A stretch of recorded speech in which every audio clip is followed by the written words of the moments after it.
New tonight, as classes move from in-person to at home on laptops, investigators are worried that it could create new opportunities for online predators. Fox 12's Haley Rush spoke with local police about what you should be looking out for. She joins us now in studio with what she has learned. Haley? Well, Pete, like I said, many kids are about to be online more than ever before with distance learning. So as a parent, what can you do to protect them from online predators? We spoke with the Beaverton detective tonight to answer just that. As children spend more time online, so do online predators. Everything being pretty much virtual now, and so many things online, and them having more free time, that we're just seeing more of an increase of types of issues that crop up from being on the internet a lot. Detective Chad OPITZ with the Beaverton Police Department says he's concerned when school starts with online learning in the fall, it will happen even more. And that's just tragic for that, because now you have a child that maybe would have been safe at school, and now you have them putting in around an offender more.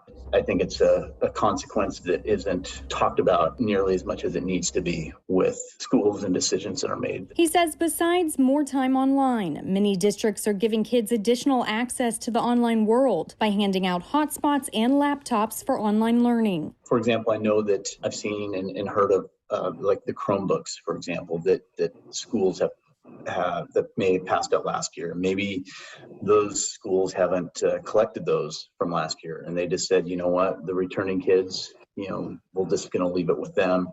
So you're just giving another device besides a phone. And while school-issued laptops usually have site blockers, OPITZ says it's the kid-friendly, not-so-obvious sites predators go to. Even prior to the COVID-19 issues and restrictions and shutdowns, there are many cases that I've personally worked involving devices like that were provided to the students.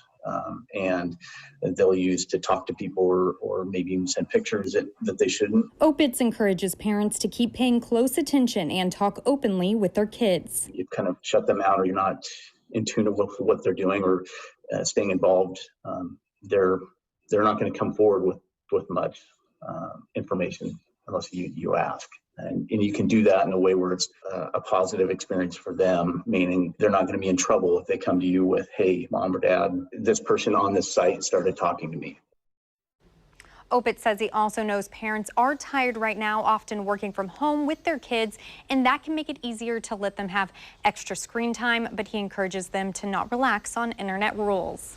So, Haley, is there a way for us to know if our kids are talking with somebody online? Well, this probably isn't really reassuring, but OPITZ says that if they have a device and it's not completely on lockdown, he says you can almost guarantee they're talking to someone if they have social media and internet.